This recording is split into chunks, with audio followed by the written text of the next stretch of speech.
Welcome everybody. Can you guys believe that it's been a year since Souls Remake and the PS5 officially dropped? It hasn't even been that long since the actual reveal trailer happened. It's only been a year and a few months since then as well. I never shared my own reaction to the announcement, so let me just show you a few screenshots of how it pretty much went down. Unfortunately, I don't tend to do like live reactions of any announcements like this. If I had gotten any hint that this might have happened, I might have actually recorded in some way. But this is the best we got, unfortunately. But yeah, I want to take this chance to just talk about the state of Demon's Souls as it is today, 365 days later. Being a speedrunner, I keep really close tabs on any patches and stuff, and you'll actually be surprised to hear what I gotta say soon. But we'll be discussing a lot of different things, such as the future of Demon's Souls, what we can expect going forward. I'll give a few thoughts on things I think they should have done, either after release or before, during the actual making of the game, or after with another patch. Because trust me, there's still some very glaring flaws that have not been fixed. But we'll get to that soon. For now, welcome to Demon's Souls Remake 1 year later.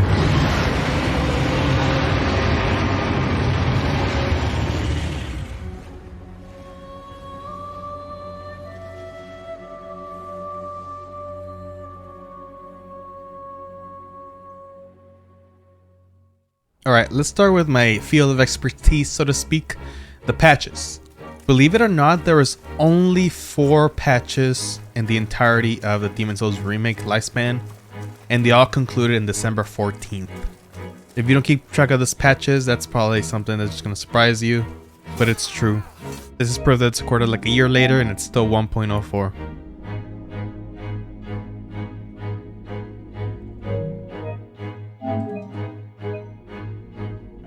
So obviously when discs are shipped, they'll have some version of the game already installed into it. Usually this is referred to as a 1.0 version of a game, but at this day and age, a day 1 patch is not very uncommon. So the following things we're going to talk about are things that were fixed in the 1.01 version of the game, which was released on the very launch day. So a year ago exactly, so today.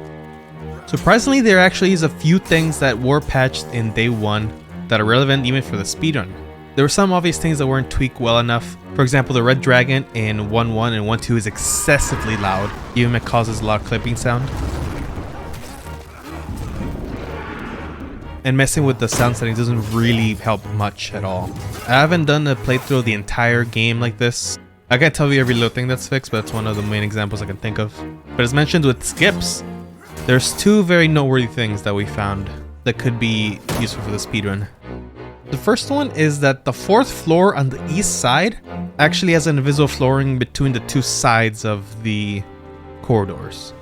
So you find an opening to the sides of the broken railing, you can actually just walk across. You can use this to get to the singing lady really quickly after getting the 4F key.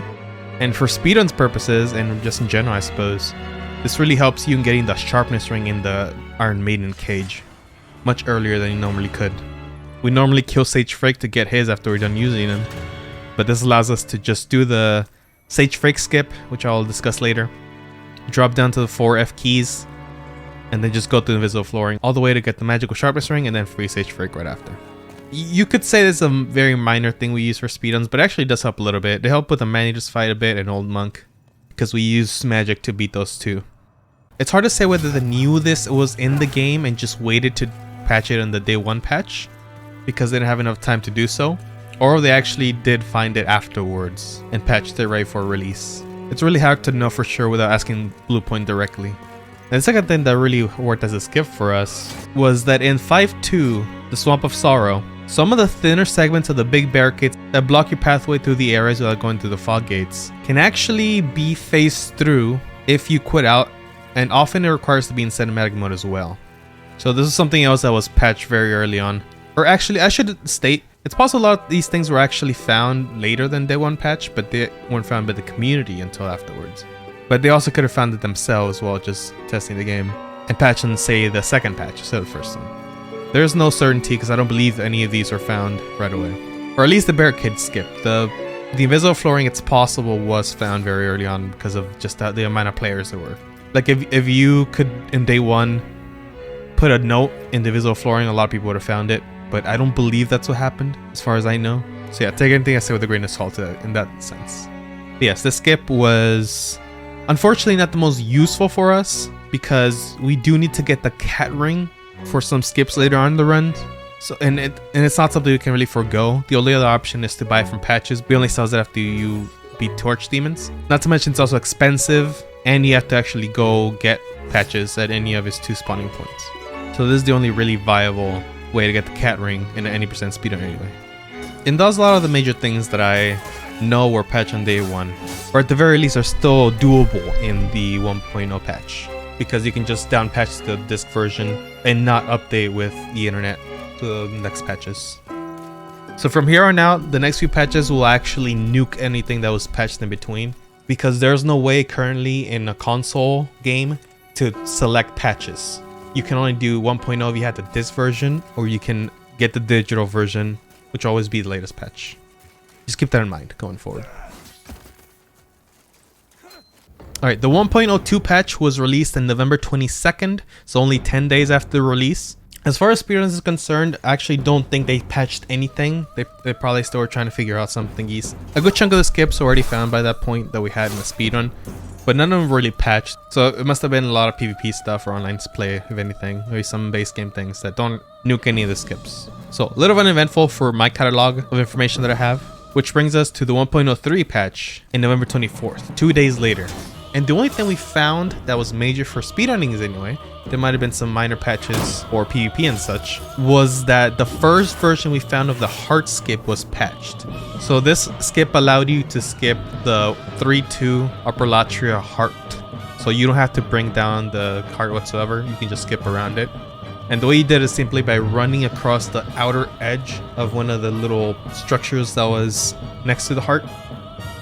Funnily enough, I didn't know this until I was researching the skip, but people actually used to run through the back of the tower and then go from below the stairs that lead up to the man-eaters, which I apparently really suck at doing. I had to quit multiple times before I even reached that time. But I think shortly after, some people realized you can actually do it right next to the heart too, so that was way faster than it was before. Regardless of that, this still saves like a 5-6 minute run through the entire area, so for speedruns it was still very hefty regardless of how slow it could be. But yes, this version of the skip was patched. However, I think the same day or the day later, another version of the skip was found where you can actually use one of the torches next to the heart to kind of boost up a little bit, and then you have to roll across to another torch, and then you can roll or run above the leg that's covering your way. However, that now brings us to Doomsday, the 1.04 patch released on December 14th. That is what is currently the last patch as of this video, and if I had to guess, it most likely will be the last one for the console version of the game anywho, as it's been almost 11 months since then. And as you can see, it was 3 weeks, just shy of a month after the last patch. So it was a really hefty one, and I'm calling it Doomsday for a reason. This patch nuked a lot of things for the speedrun in particular as well. This actually patched the heart skip we found, the backup one, where you could get into the torch. At least in the same way that I described. There may actually still be a way to skip the heart, but we'll get to that. There's a skip that we could use to get to Storm King all the way from 4-1 Island's Edge right before Adjudicator, so we actually could skip 2 bosses with this skip, Adjudicator and Alt Hero. This will land you in an outer bound segment of both 4-1 and 4-3, and we could use that to skip all the way to the Archdemon, Storm King. It was a very tricky skip and can actually soft lock your game. Usually not in an unfixable way, but it was still very obnoxious when you didn't pull off first try. But as you can see, I am talking about patching skips, so yes, this was actually nuked as well. So we can no longer skip to Storm King to the manner they had back then, at least not yet. This patched a skip that would allow us to skip a good chunk of the 1-3 level, Inner Ward. This skip will allow us to boost all the way up to, like, I want to say 3/4 into a level from the very beginning next to the gate that the Fat Official closes. What's saddest about this skip in particular is that this is actually not possible in this version, which means that this skip is actually gone forever. We will never ever get the skip back unless a Bluepoint somehow uploads this patch to something. Even if a PC version of this game comes out, it will most likely be current patch. So, moment of silence for the 1-3 skip, or at least in that iteration. They also patched the wrong warps, which was a way to warp yourself to various locations simply using a dashboard quit out, or a force quit as we call it in speedruns, which means that you close the game with the software of the PlayStation itself or the console itself. or maybe Steam if you're on PC, depending on your situation. So if you don't know about these warps in particular, you could use this to potentially skip to the Archdemon of any level without having to go through the levels at all in the right conditions. And the right conditions implies that you would have to either have that same character have already unlocked the last Archstone of another world, using that to index your position in the world. So for example, if you had killed Old Monk, that would be the 4th Archstone of that world, and you will index the 4th world warping into another level by going to the Nexus, warping to 5-1 for example, and then as you warp in, as you load in, you will quit out and then die, and that will warp you to the 4th Archstone of Valley of Development, which would be right next to Main Estrella, because that's where Archstone spawns. And even better for a lot of us, that would actually mean that the AI would be turned off, because a lot of bosses are triggered via crossing the fog gate or triggering the cutscenes, for example. So a boss like Main Estrella that wasn't triggered until you hit that cutscene would actually be AFK. So this was a very, very powerful warp, bug, glitch, skip, whatever you want to call it, that it took a while to fix, but it might just be really, really tied to the code of the game, so it definitely might have been hard for them to patch right away. And lastly, as far as speedrunning tech, I'm sure a lot of you knew about the luck gold coin glitch, which entailed popping a gold coin in front of the Maiden in Black for leveling. However, when you actually pulled up the Maiden in Black's menu, you can see that your luck stat was boosting through the roof. It would continuously level up without stop, and it would go to the thousands in a matter of seconds. And this is not something that required souls either, it just literally affected your stats. You would just have to pop the coin, talk to the Maiden, and your levels will simply increase on their own without any consumption of souls. And this wasn't just for show either, it also did increase your item discovery, which meant that if you killed any enemy, it'll have just insane drop rate of any item you'd want, more or less. And the blue blood sword, which is the only weapon in the game that scales directly with luck only, or primarily, does get an increase of damage for all the levels, so you could reach thousands of AR within seconds as well, as long as you had that weapon.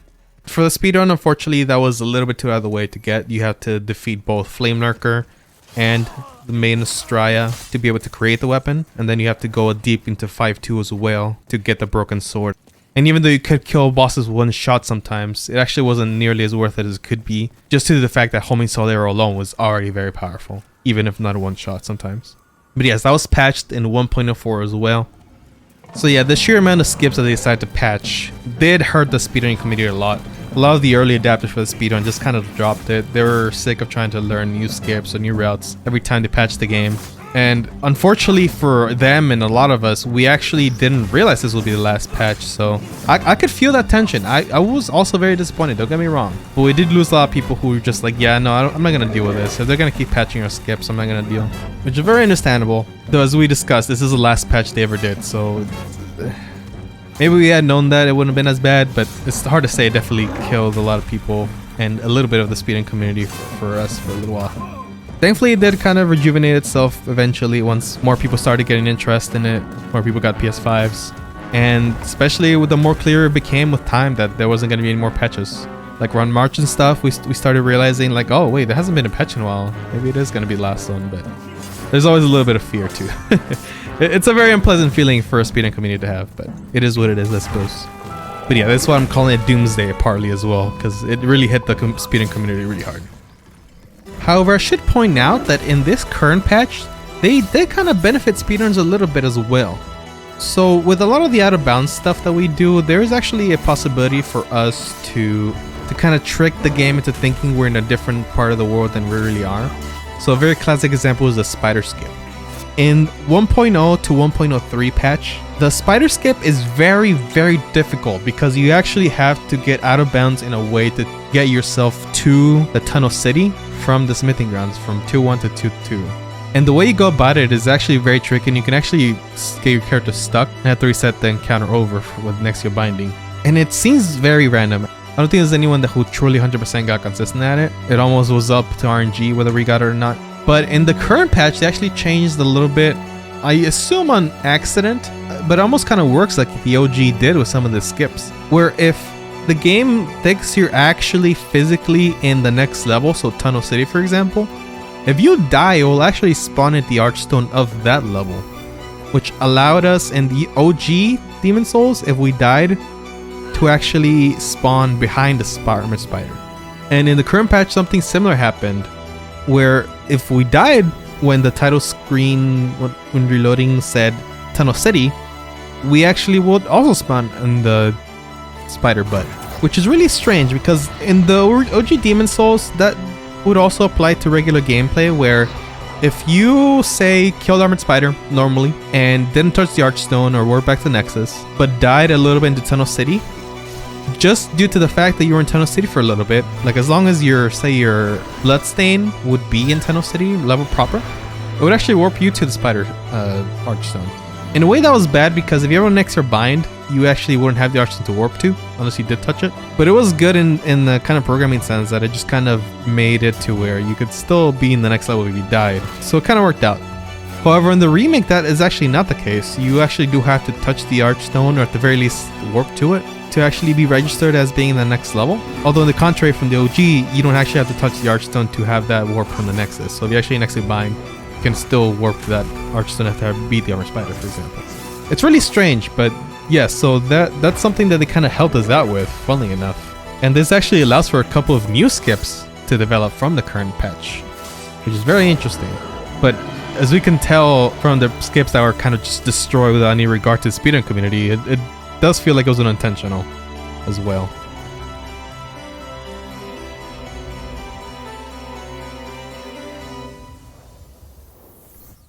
But yeah, that is all for as far as speedrun tech, more or less. I will be discussing now a couple things that were patched that weren't necessarily tied to the speedrun, but were a little of a major change that might have been not liked by the community or might have been good. Most of these are good, but there is one or two that weren't necessarily liked. So let's get that out of the way. Damage numbers are now capped when you hit an enemy.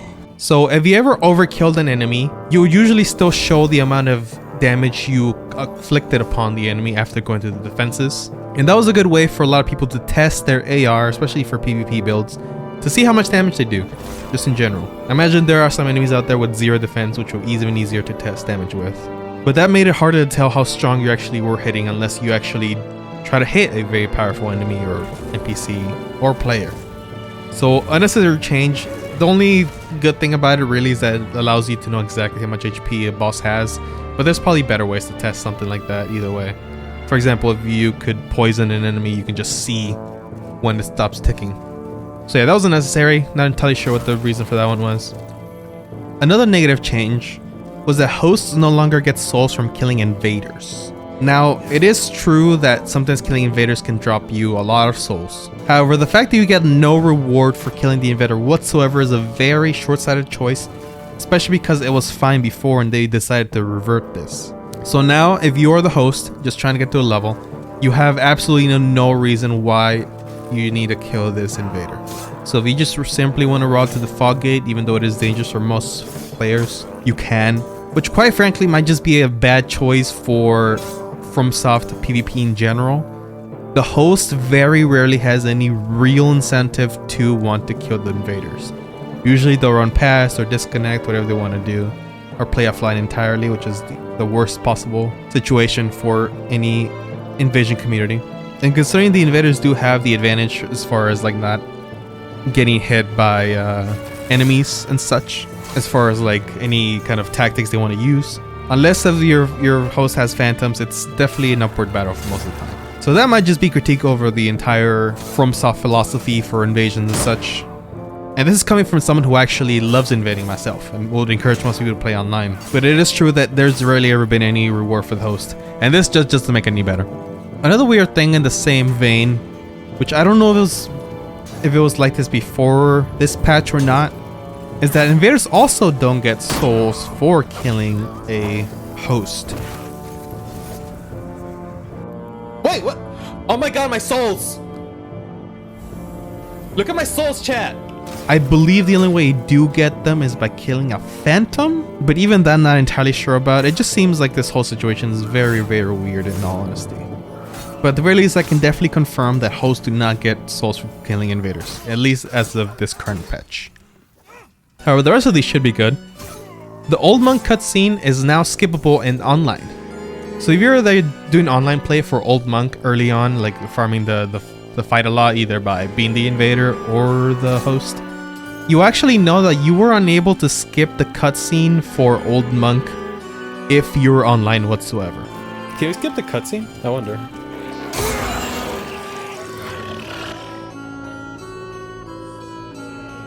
Uh-oh. I can't skip it. Uh-oh. I mean, it's not masking a load screen, but still. This was a carryover feature from the original Demon Souls because of how slow that game was in the PS3, and online connections weren't as fast either.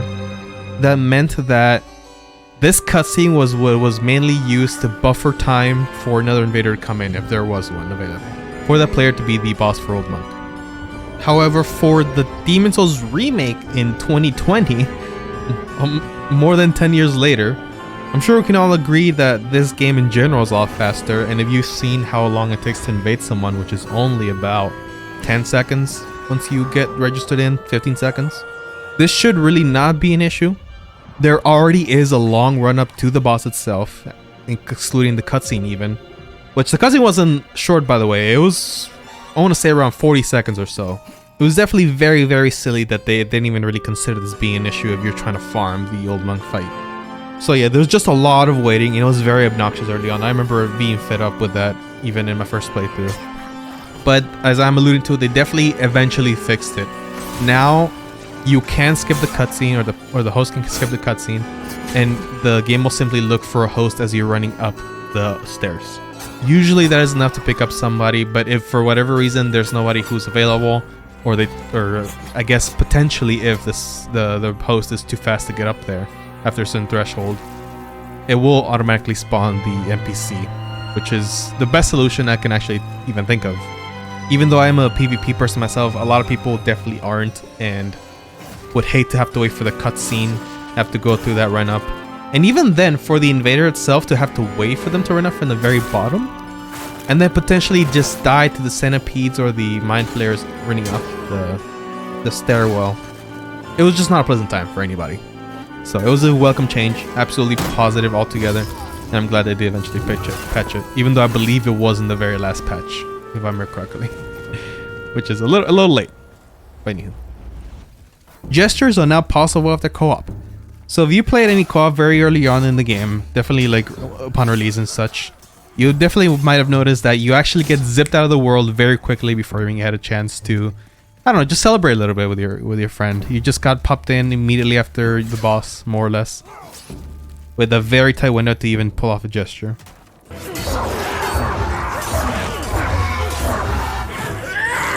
Hey, GG. Nice job. Wait, what? No, I want a gesture. I don't know if I can gesture. I disappeared in my screen, I think. Fuck. This was now expanded in the current patch 1.04 to allow you to do a gesture if you would like, or whatever it might be. Simple change, but very welcome one, I would say. Note numbers don't overlap. So again, if you were there early on in the game's life, you actually would have seen that a lot of notes, if they had a really, really high appraisal rate, the numbers would actually kind of overlap with some of the other text, which was very silly. But that was definitely patched later on to actually fix them. Again, another very simple change, but I mean, objectively just better. The last thing I want to mention that was very related to me at the very least, and maybe a lot of you folks who might have been collecting the trophies early on. I believe it has been patched to where if you want to get the Providential Ring and didn't start within the starter gift, there used to be a bug where the only time you could get it was by trading the large sword of searching to the crows, but it only worked if it was a weapon transmutated with a scimitar specifically. And I even heard that they might have been like, it might have been 100% durability or something. I'm not sure about that. There's a lot of speculation going on early on. But this was a real pain in the back for a lot of people who were trying to collect the trophies early on and might have just not started with a Providential Ring as a starter class with their starter build, because you actually have to collect every single ring in the same character for the trophy to count. And it wasn't even found out until a couple of weeks in that the large sword searching was actually the way to get it to begin with, but it was bugged for a lot of people and could not get it until it was found out what the issue was entirely. So yes, I believe that has actually been patched and fixed now, so you actually can use any large sort of searching, regardless of how you found it. And at least for a lot of things I thought were noteworthy, that's all I have. But there is actually a lot more things that are patched or changed. Now let's discuss a slightly more salty aspect of all these patching going on. Let's discuss now what hasn't been fixed. Now, admittedly, this is a pretty solid remake. I wouldn't say there's many things that need to be fixing even from the very beginning in day one. And a lot of things that I had issues with definitely were addressed. For example, the old monk wait times. However, there are some things that are still very glaring, and I hesitate to say I wish they did patch it more because that probably meant a lot more skips would be busted for speedrunning sakes. But undeniably, some of these things are very bad and should be fixed. So, the one that everybody knows, the one that everybody hates. You still cannot delete characters individually. If you are a speedrunner, a challenge runner, a no-hit runner, whatever you might be, if you do any sort of challenge runs, you most likely will have eventually seen the dreadful "can't continue playing, to save progress free up at least 0 kilobytes," or whatever it is. Like, there's only so many characters you can create before your hard drive just tells you that you're full on space, at least for the game itself. So yes, you still cannot delete them as far as we know, unless there's some really weird obscure way to delete characters that we haven't found out yet. And it's really, really bad, especially because this is just kind of straight up tied to the PS5 UI. It's not like a proper character creator file like any of the other Dark Souls games or even the OG Demons. There's not very specific character profiles. It's just literally like a storage in the PlayStation 5. It's really lame. I kind of hate when they do something like that for characters in an RPG game. But even if you're not a challenge runner who makes a lot of characters, say you want to delete a character you just don't want anymore. You just don't like that build anymore. You don't care for it. I don't know. Just whatever. Maybe even got like just bugged in some way, the character, and just want to delete it. You can't. There are some upsides in that you can actually rename characters, which is the first in the series, I believe, along with changing the face of the character. So if you really wanted to, you could repurpose the character. The only thing that sucks about that is that you still can't change the starter class, so to speak. So if you start with Tempo Knight, you're still going to have the base stats for that no matter what. So if you want to do like an optimized PvP build, you still can't exactly switch that either, so you're screwed. Now, I know some people are going to want to say, and this is a solution for this, what you could do is you could delete your entire Demon's Souls game data and start fresh. Now, some people are okay with doing that, but there are some very obvious downsides for that. Firstly, if you want to keep any characters, like your first character, you just have cherished memories with that, it's gone. It's gonna be gone. That's the only way to free up space. If you have any saved faces, for example, any character faces you want to keep, or even for like runners or us, like for example, I like to have a couple different options for characters, even though I mostly use the same one, those are gone. Now, you could do something like just make a video of all the little toggles so you can recreate the character, but that's also a lot of work that there should be like a last case scenario kind of thing. 3, any settings you have will have to reset as well. So if you played with a specific sensitivity in controller or subtitle options or whatever, you're gonna have to redo those as well, which could also be done in a video. But again, this is all just showing how this is just very inconvenient, really. What I used to do is that I actually had only my PvP characters saved into a cloud save, and then if I ever got dangerously close to the character limit or actually reached it, I would just download that cloud save to have just a fresh space. And then if I ever made any changes to my PvP characters, I could just upload it again and make sure that there's no extra padding there. Now, recently I actually like did some testing and had to delete my entire account and stuff and delete all my data. And whenever I reconnected my account, I did still have the cloud save with that, but the option to auto upload my clouds to my cloud save was re-enabled, and thus all the characters I had played with that were just constantly uploading. I didn't realize that until days later. So I have now like 100 characters I can't get rid of unless if I delete my stuff. So even I'm gonna have to eventually do that. I did do those recording things I was talking about for character faces, for example. But I'm gonna have to remake my PvP characters as well, and it's gonna be obnoxious. And that is not to mention the very obvious thing I haven't mentioned yet about the cloud storage, is that requires payment. So if you want to get that cloud storage back, you have to pay after your subscription right now, which is actually going to be me by the time this video is up. So very obnoxious. Definitely the biggest thing that people complain about to this day. A lot of the things I'm going to mention going forward are very minor in comparison to this. But this is something that definitely is a very glaring flaw that I'm surprised it hasn't fixed. Maybe there's some reason why PlayStation doesn't allow Bluepoint to fix that or something, just due to the fact that it's tied to PS5 instead of the game itself. I don't know. It's really silly. The second thing I have is actually a very personal one, a very niche one that maybe a lot of people didn't even know or realize. But it's likely known if you're into PvP or maybe just do a lot of high-level builds or play with miracles a lot. The second chance feedback is really, really bad. So if you don't know what second chance is, it is a miracle, kind of like Tears of Now, if you didn't know that from Dark Souls 3 and such. It basically revives you if you ever reach 0 HP. So if you cast it before you die, and you ever hit 0 HP, it will actually bring you back up to half health. So it basically replays that death as long as that spell's casted. And you can recast it afterwards too, as much as you need. But it's not something you can recast like in the middle of a duel, for example. It's a very big window of a spell. You can easily get back stuff out of it or something interrupted, etc. You generally just put this on in a safe place before you go into a thick of fighting. Now where my complaint lies is not how the spell works, it's just the feedback on it. In the original Demon Souls, once you cast this spell, you had a very, very obvious aura that would glow from your character at all times. Now there's a lot of stacking effects that happen in your character. There's soul form, there's the thief ring fog or cloak, there's mana regen, HP regen. All those have like a body buff effect that can often just overlap each other. But as far as I could tell in the original, this was actually overlap all of them. So you would always know by looking at your character if your second chance is active. And if ever popped, you would actually get a very clear sound effect that sounds like whenever you're being summoned to a world by either traveling to it from the Archstone or the Nexus. It's an identical sound effect, but it'll happen on your character, and you also get like this like green particle effect, I believe. And that's not to mention, also there is actually an indicator on the HUD at the very top under the stamina bar that showed a little blue effect that showed you second chance on. So it gave you all the indication you needed to know that second chance is on, and when it popped, you will know for sure. In the remake, there's none of that. The only thing we have is a small little person silhouette under the stamina bar to let you know that it's on. But there's nothing on your character. There's nothing once you pop the effect. You will simply be back at half HP and the icon will be gone.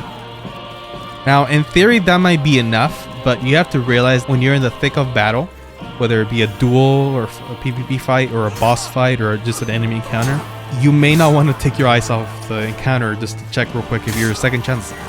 Having an auto cue or visual cue is better than that. And that's not to mention, like you could argue maybe it's really obvious whenever you get your HP back to half. But let me pose this for example.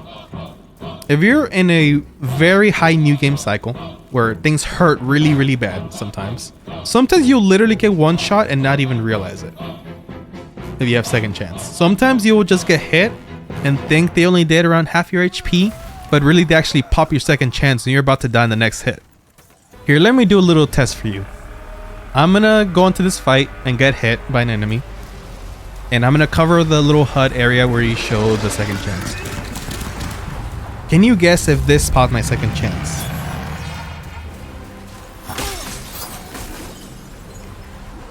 Perhaps my setup made it a little obvious what the answer is, but it's that it did pop. So if you're just unsure about any damage of enemies, for example, it's just very weird. And this especially stacks in New Game Plus, for example, or higher up, where this will actually be the most helpful. Because at that point, damage from any enemy can really be really hard, regardless of how much HP you got. This might be a niche complaint, but I think if you PvP, especially because second chance is a very powerful PvP spell. It's almost mandatory for most builds. You probably thought of this before as well, especially played OG. It's just really bad if you have to look at the corner of your screen in the middle of a fight, you know? Even in the tutorial video they have, you can see that there's no wait, how are they even tutorial with second chance? Whatever. The next complaint I would have is that the Iron Helm Easter egg you have in the tutorial, after you kill the Vanguard, there's a small hidden item in the corner, which is the original Knight set helm from the original Demon Souls. The new remade version is a little bit different. It doesn't have the little duck beak looking thing as prominently, but they still have this as an Easter egg, which is pretty cool. However, I believe that is the only way to get it in one character, and you only had the option to do tutorial once in your entire playthrough. So if you missed that, like I did in my very first playthrough on your first character, and want to have that helmet in that character, you actually can get it. Now, I believe you can drop armor pieces if they're part of the base game, at least, with different people. So somebody could drop you the Iron Helm if you wanted, I think. Which could be wrong to begin with. But it still is a very, like, weird thing that you can just straight up miss an armor piece if you just don't grab it the first time. Which is actually the helmet I'm rocking for the playthrough I did, to see if there's anything I can think of that they might have not patched. Yes, I feel like that's a really silly oversight. Might not be a big issue if you can drop it, but still.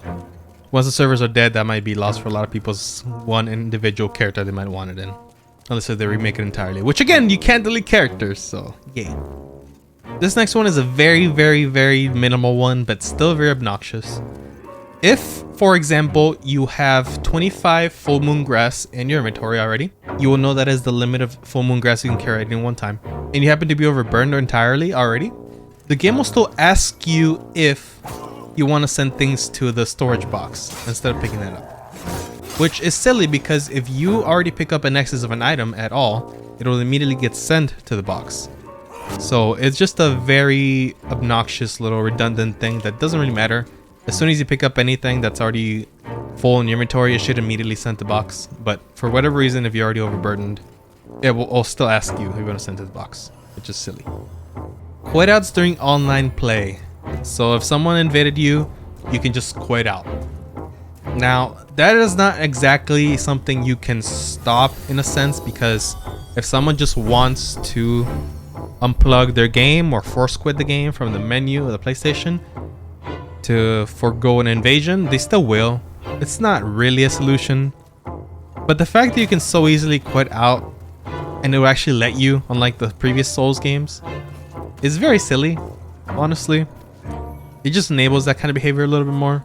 And like I said earlier, I usually encourage people to play online, but I'm also the mindset that if you're just gonna quit out or close the game whenever someone invades you, just play offline. Like, why are you wasting anybody's time? Like, sure, notes are a thing and stuff, but like, it's just really silly behavior, honestly. But that's just my opinion. Man-Eater's AI. So this is one that a lot of people definitely, especially if they played the original, have noticed. But in my opinion, their AI might be worse than in the original. And it's not actually so much because of the AI itself. It's just that, at least from my knowledge of speedruns, I noticed that if the second Man-Eater comes to you when you're really close to the entry fog gate of the fight, it usually tends to fly to the very beginning of the bridge, more so than like close to the middle, which is what happens if you're closest to the middle, for example. But the issue there is that they actually added pillars in the bridge fight itself that block the Man-Eaters when they're trying to fly in. So if the Man-Eater ever gets baited to the beginning of the arena, he would just get stuck there flying for a little bit and just kind of really bugly try to get to the bridge while you're on it, and it's terrible.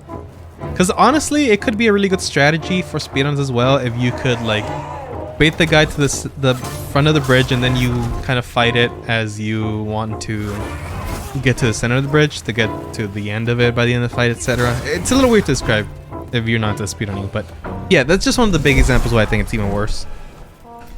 But I think we can all agree, OG or remake, their AI is terrible. I've seen people say that the menus get stuck under the bridge for many minutes on an end, which in speedrunning in particular can be really terrible for time loss. You can manipulate them a little bit to like not do that. You can keep them on the bridge as much as possible, but it's not a surefire way to not have them misbehave anyway. So just in general, the AI should have been rehauled a little bit. I will say a lot of the animations are really solid. For the manuals in particular, I was kind of just messing around taking screenshots of them recently, and I don't know, just their animations are really cool and stuff. I really appreciated them, but the AI itself is not great. And then speaking of boss fights, King Alon's insta charge is still in the game.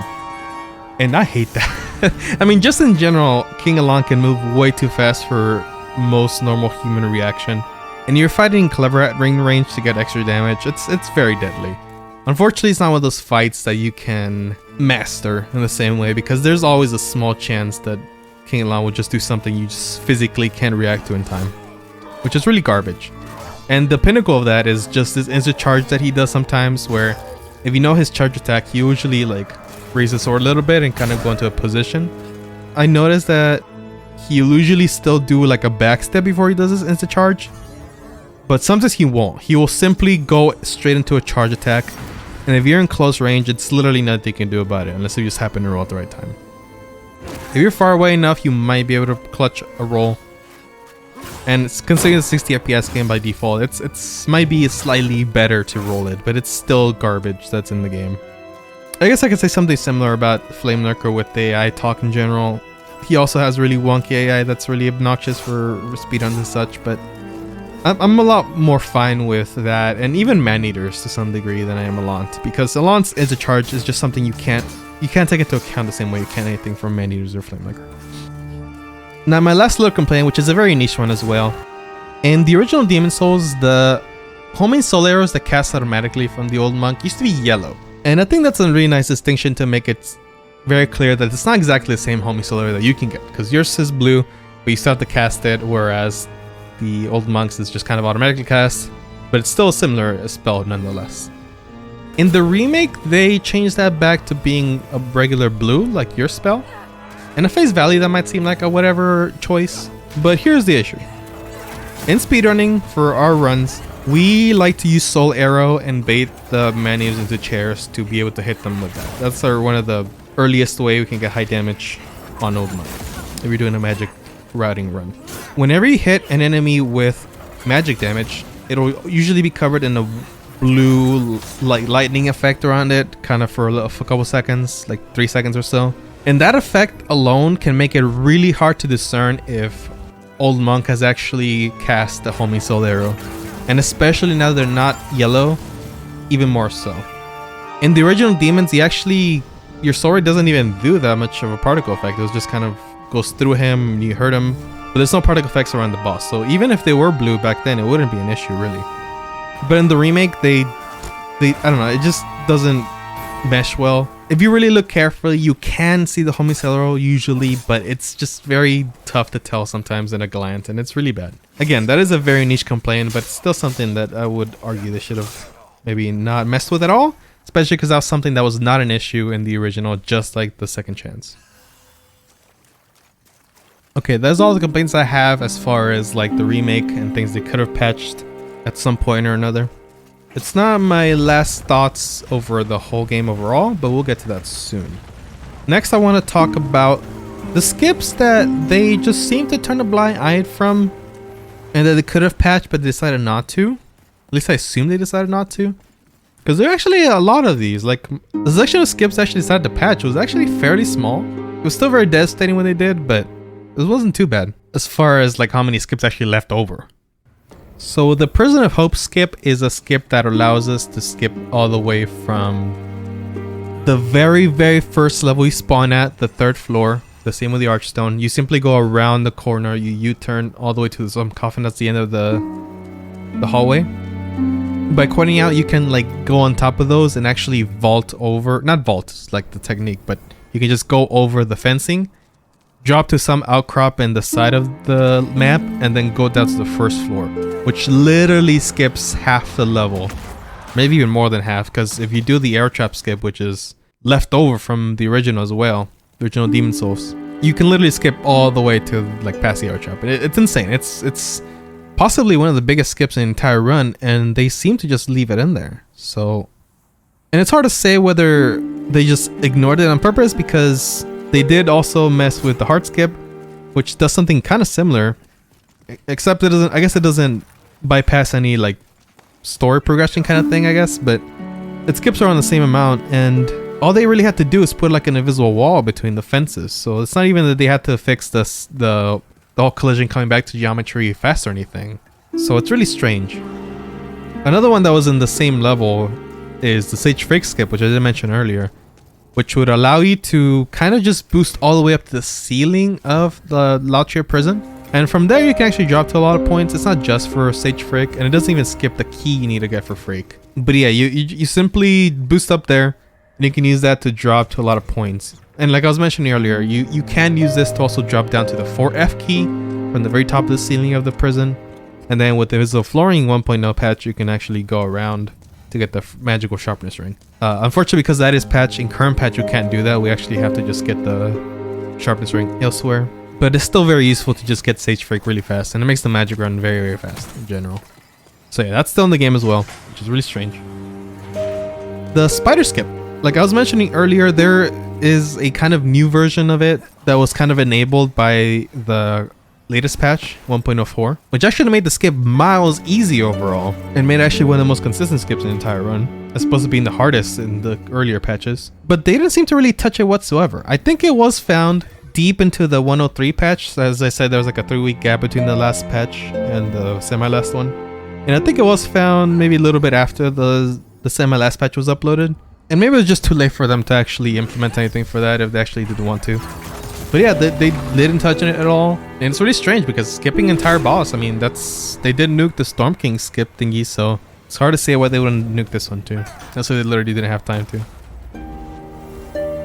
The Dragon God Pillar Phasing is a tech where you can go into the cinematic mode of the game to make the pillars that actually blocking your way to the first ballista kind of null. They just kind of don't load in for a long time, and you can make it all the way through with one run cycle. If you're quick enough, we'll have to really stop. Now, something that did do that I haven't mentioned yet is that in the current patch, you actually have a little bit of delay between where you can interact with things after reload. So for example, if you're next to an item and you reload next to it for one reason or another, you actually can't pick it up for a couple seconds. That goes same with fog gates. So you can't interact with a fog gate for a couple seconds until you're fully refreshed, I guess. And that did affect how Dragon God works. But that wasn't just the Dragon God fog, it was for every single fog gate and every single item pickup. And it does make the pickups a little slow, I suppose, but yeah, that's something that should be kept in mind as well. So that did throw the Dragon God fight for a loop. For a while we actually thought they actually changed the timing of Dragon God or whatever. But no, it's actually just this, I'm pretty sure. Where it just takes a little while for the Dragon God fog to be interactable with, so it just messes with the whole timing whatsoever. But they didn't seem to really do any effort into actually patching the actual phasing through it all, so it's really strange.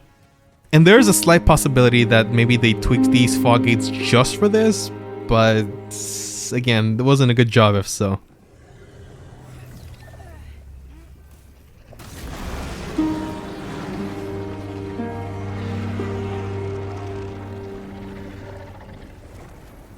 The cat ring drops and slope quit out drops are a technique where you can use the cat ring to drop really long distances that should definitely be deadly, but still survive them. So all it really requires is you have the cat ring, do the drop, and then quit out right as you hit the floor, as you hear the character scream, or even the haptic feedback of the controller shakes. Once that happens, you actually can just reload, and then you'll actually be at the very bottom of that. Something similar happens with slopes. If you fall straight up into a slope, that actually will delay your death just enough so you can reload and do the exact same thing. But obviously that's a lot more niche because you need to hit a slope, and sometimes it can be hard to even get to some of those. So those two things are actually both in the original Demon Souls, so I'm pretty sure they should know about that. They seem to be really knowledgeable about the skips that were in the game, so I guess they just decided to leave them in as well. It's just really weird. It feels like the thought process of which skips to patch and not is a little bit arbitrary. And lastly, the heart skip. So I did allude earlier into the idea that we actually can still skip the heart, and the way we do it now is actually very similar to the last version we had before it got patched, but you can actually get on top of the torch as easily. You have to kind of just keep holding the stick up so you can keep walking into it. There's just now an invisible wall that doesn't allow you to be straight up on top of the torch, but you still kind of like walk into it to not fall. and you do something similar to actually get past the hard skip. It's definitely very, very inconvenient now. I would say that the semi-last hard skip we had, where you just have it up when you're just top of the torch, was the easiest. Maybe not the fastest in in-game time, but it's very easy. And this is definitely the hardest version we have, but it's honestly a very just poorly done way to to patch a skip, because they did the same thing for the other one. They put an invisible wall or whatever at the outskirts of the structures where you used to go around. And they put an invisible wall in the torch area, but not big enough to where it would actually block us from still being able to get over it. And that was literally found minutes after the first person who found the skip was patched saw that. Literally, they played around for a little while and they found the skip again. So yeah, just a little bit sloppy job here, not gonna lie. But yeah, so the skip is still in the game as well. It's just very tricky now, so it takes some people a long time to get used to for sure. Now I want to discuss something a little bit on the same lines, but a little bit different. There has been a couple skips and tech that were found after the patch. So obviously new like optimization things are always being found, but straight up skips are maybe a little harder to come by. But we have a couple skips that were found way after the fact. So the first one we found is 1-1 skip, or I've heard it called lever skip or phalanx lever skip. So this actually bypasses half the 1-1 level and can allow you to either fight phalanx faster, or you can actually skip phalanx altogether and go to the Tower Knight fight. So depending on the situation for speedruns, we might do one or the other. The latter being a little more recently implemented, but we'll get to that. But yeah, you can get to phalanx without basically hitting the lever for his gate. And the fog wall behind the boss fight will actually not be there at all. So you can't actually use it to properly skip 1-1 altogether or do a phalanx fight faster. In the main run for the category, we actually still remain doing it for a long time because killing Tower Knight early is very, very, very rough. It's not very convenient, or at least it wasn't. But yes, this is one skip that was found, I want to say May 2021 by xspiravit333. And we actually didn't know how to implement it immediately in the speedrun because we do need one pickup that we would forgo if we didn't do that skip. But we eventually did find a way to route it out. I didn't get to showcase it at GDQ because we didn't figure that out afterwards, but it was known for a little before that. Speaking of X, he actually found a man-eater skip as well, which does something similar to what I was referring to earlier with the spider skip, where you would actually have to die to land after the man-eater fight. Thankfully, the Archstone is past the fog gate that would be between man-eaters and Old Monk. So that was found very, very recently, only a couple weeks ago, but by the release of this video, by X as well. I will be making a video on this very, very shortly after this. This is basically what will stop me from making a video immediately, but I will link that right now if it's already live by the time you're watching this. As lastly, this was actually found out many months ago, but wasn't shared with us until like shortly after this man-eater skip, but mainly because something that the challenge running community found, not necessarily speedrun community. They just didn't think it was something that was related to speedrunning or would be useful for speedrunning, and in all honesty, it mostly isn't. There's actually very small time saves you can use with this tech, but the new tech was found that you can use to freeze some bosses with the bow. So I'll also make a video on this eventually, I think, or a couple. But if essentially what's happening is that the bow allows you to have control of your character even as you cross fog gates. So sometimes if the cutscene triggers or the fog gate triggers for boss fights is a little too small or not wide enough, that will make it to where you can actually kind of just go around that trigger, whatever it might be. The boss is already in the boss fight anyway, and that will result in the boss being frozen, so even if you hit it, it actually won't turn back on. And as you can see in this footage, we can use it for Tower Knight, so that's why the 1-1 skip is now viable. Although the downside to this is that the archers are still triggered, so we still need to be careful of those. But prior, you could fight the Tower Knight first, and you theoretically could kill it, and even still talk to the Monumental afterwards.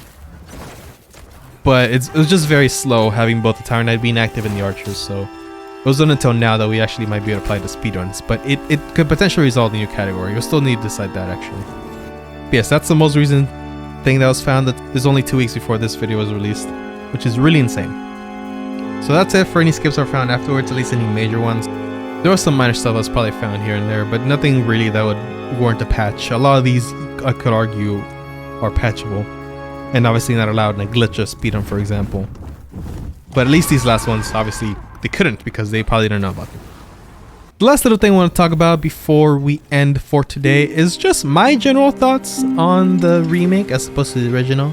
So it's going to be a little bit more of an opinion piece, which is a little rare in my channel. I don't think I usually discuss my opinions about things in this way, unless it's just a speedrun that which I happen to talk about things that's uploaded. But a dedicated video with my opinions is a little rare, but that's why it's towards the end, and that's just if you guys are still listening and want to hear what I think of it as being an OG stan. And honestly, a lot of these will not be new. I feel like these are common thoughts for anyone who played the original that played the remake. But I do want to make it clear before that is that I still very much like the remake altogether.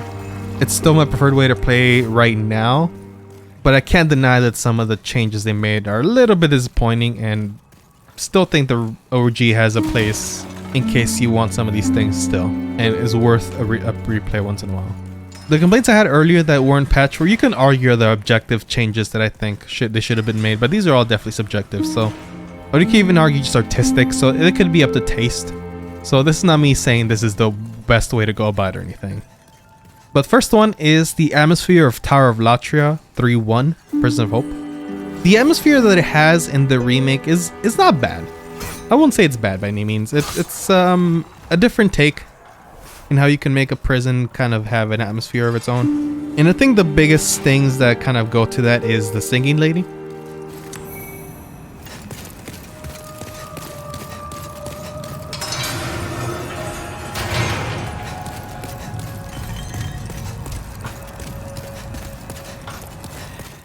In the remake, the singing lady is singing the Return to Slumber song, which is one of the credit songs, at least in the original. I believe it does play in the remake as well, but maybe not as prominently.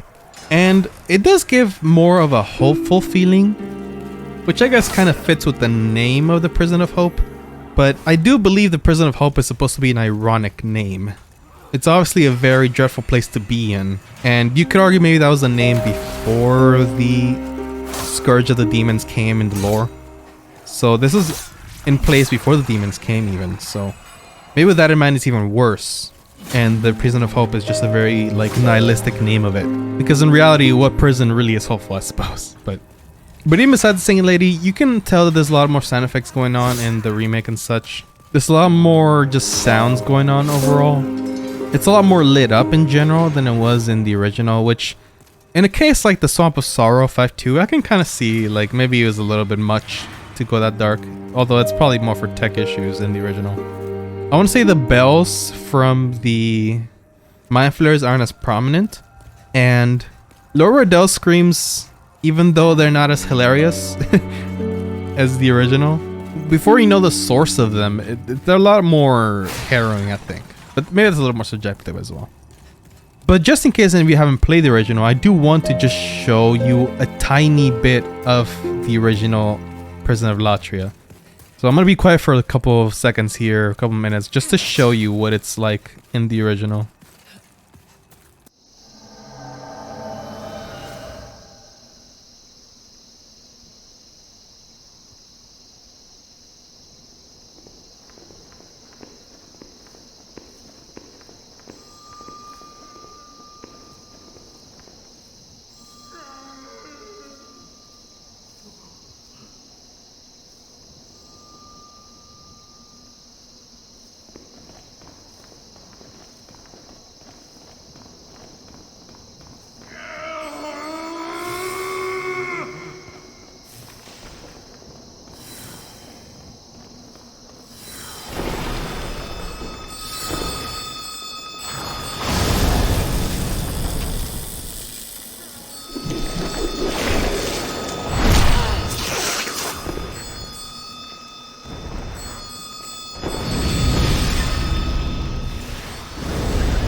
So as you may see already, the atmosphere is a lot more thick than it is in the remake.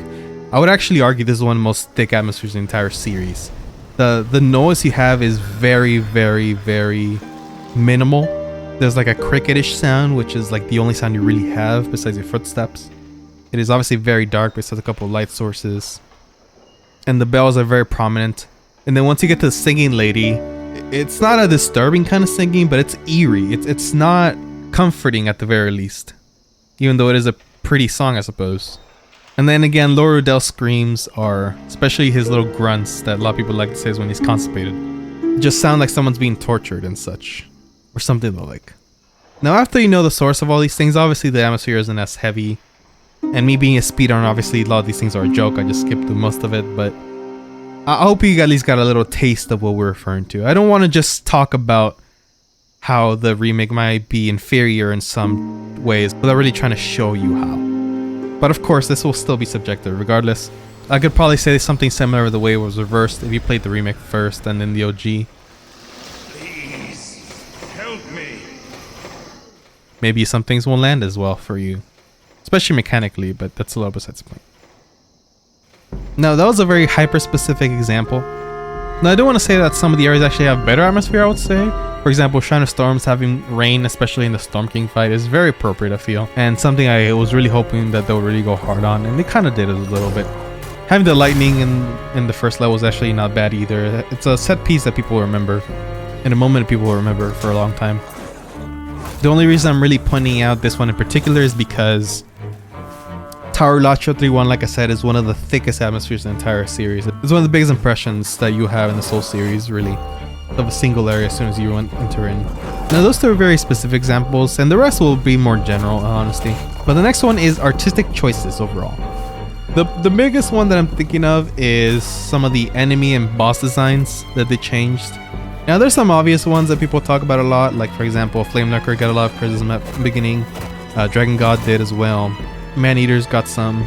And admittedly, some did get to me as well. Like for example, Dragon God I really hated when I first saw him, but he's kind of grown on me over time.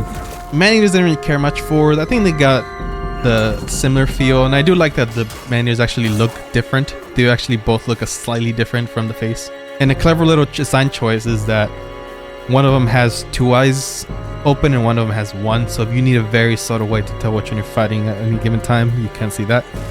I don't remember that being the original. I don't think it is, but maybe I can quickly verify. But there are some that I still, even though it's been a year, I still think aren't as good. The first one I want to point out is the fat officials. So obviously they really went really hard on the fat part of the official name there, and that's definitely part of it. But this tweet is by Zully the Witch kind of just says a lot of things I couldn't express about the fat officials. While looking at the face at least in particular, you can tell there's a lot going on in the history of the fat officials. It looks like they might be blind. They have a lot of scars in their eyes, their face altogether. Whereas the ones in the remake are just very bloated and have very minimal detail. The smile isn't as like greeny, as intimidating. So it's just kind of an exaggeration of a concept that need to be exaggerated. Now the new armor set they added is pretty cool actually. It's a really nice addition, but it probably could have been fine even though they just left the design as it was from the original. Not to mention the purple skin really makes a big difference too. Another one I really dislike as well was the Adjudicator.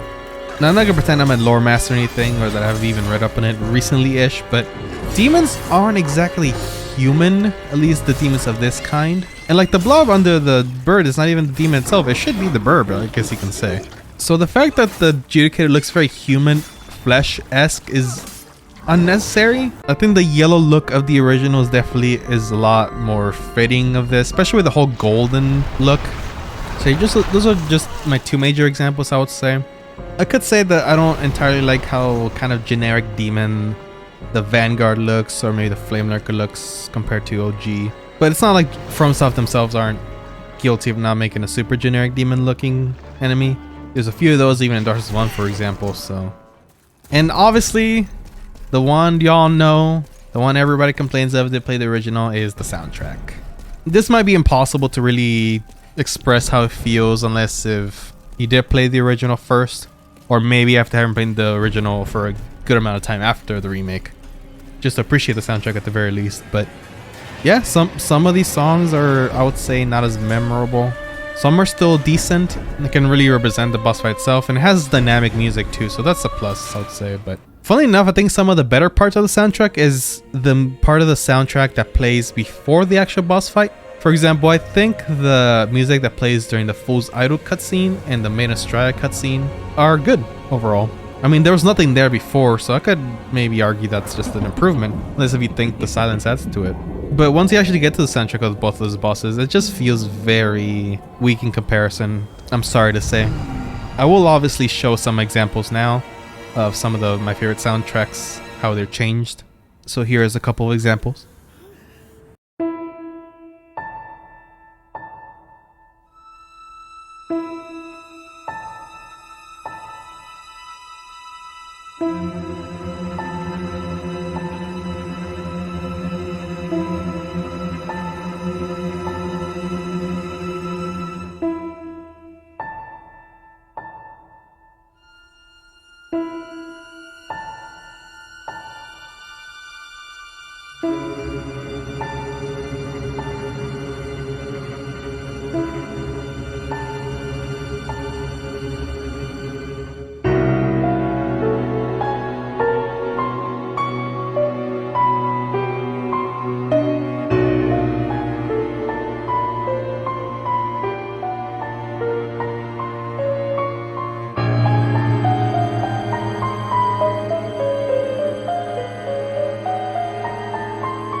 Now, yes, if you have played the original Demon Souls, you're probably gonna go to the obvious fire of, but it's just MIDI, and some of the songs are really silly, and yes, but you can't deny that even those silly songs have a lot of charm. You know, the Tower Knight song, the is such a fun song to just hum along to. It's just, yeah. Again, these are all subjective. I'm not gonna say you're wrong for not liking the remake, but I do want to say that not having a toggleable OST option is very disappointing. That almost feels like one of the bare minimum additions you have to make to a remake or remaster in current year to really add to the experience, you know? Some of the Final Fantasy remasters have them. The Resident Evil 2 remake has that at least. I don't know about 1 and 3. I believe the Spyro Reignited remaster has the original soundtrack as well. It just feels like something that should be part of the game in this year. But obviously there could be some behind the scenes reasons. Maybe there's some legal reasons with the original soundtrack. Who knows? Maybe they just didn't think it fit the remake. And I guess that's probably true in all fairness.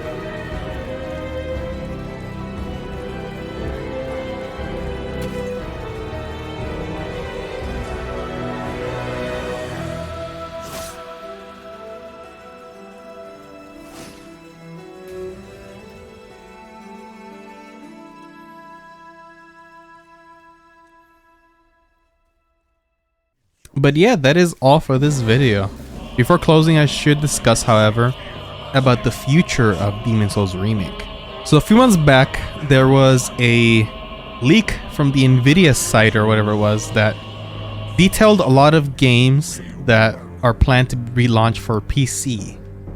Among them was Demon Souls, presumably the remake. I guess there's no real way to know for sure it's a remake, but it's hard to see them pushing anything but the remake at this point. Now, so this is inside the database of Nvidia themselves. It's hard to say that this is really a rumor. It's one of those things that it pretty much should be a confirmation altogether that it is, especially since Nvidia had to make an official statement on it, which they kind of covered their butt a little bit in saying that like these could maybe not be a thing, but we're not telling or whatever. But anywho, my real big point on this is that after that leak happened, and before this video came out, God of War 2018 was confirmed for PC, and it's actually coming January of 2022. So that's at least one really big announcement that has been made that is coming eventually to PC. Now, God of War 2018 is obviously 3 years old by this point. So the likelihood that Demon Souls Remake will come to PC, even though I would almost say this is a trustworthy source, may not be for a couple of years, unfortunately. We have no news of a time exclusive deal or anything like that, or no one's talked about that. And there was that leak in the second trailer for Demon Souls Remake, the one that shortly got announced with dates. It was the error, quote unquote, that was saying that it was coming to PC as well. So maybe the reason that happened is because it wasn't false, it just wasn't anything that's happened yet. And obviously they want to keep the sales for PS5s and physical copies. If we knew that Demon Souls Remake was coming for PC eventually, I know a lot of people would not even bother with a PlayStation 5, for example. And some still won't, especially with how bad it is to get them. But hopefully it does mean that it does come eventually to PC. And at first I thought this maybe meant that it was only going to be through Nvidia streaming, so you wouldn't have to physically have it on a PC, you would just have to stream it, which unfortunately wouldn't be too great for like speedrunning, because one of the ups of having a PC game is you can have an in-game timer with light split, which is a lot easier to keep track of. But it'll still be nice for a lot of people to have a playable version of Demon Souls Remake if they don't have a console or don't want a console. But the most unfortunate part about Demon Souls Remake and a year later is that the PS5 is still terrible to get!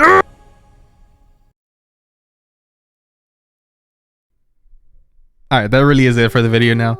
Hey, I do want to say, glad you're still around kicking after this last year. 2020 was not a good year.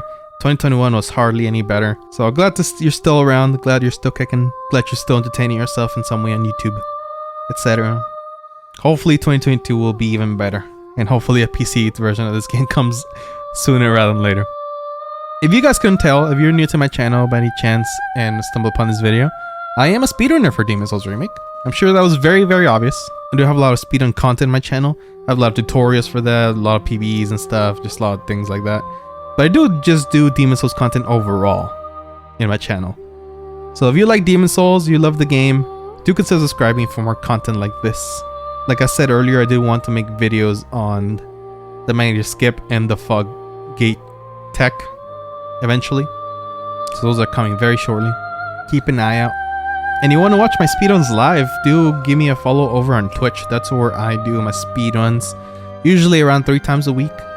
And you get to chat to me one-on-one for a lot. You can ask me any questions you have about the speedrun or Demon Souls or whatever you want on there. I'm pretty chill to chat to about anything, as long as it's appropriate. As of this video, I'm very, very close to 500. Actually got a lot closer than I expected before this video. But if you want to give me that final push, do hit the subscribe button. I really appreciate it. Yeah, that's it. Thank you for watching and have a good rest of your day. Here's to Demon Souls on PC.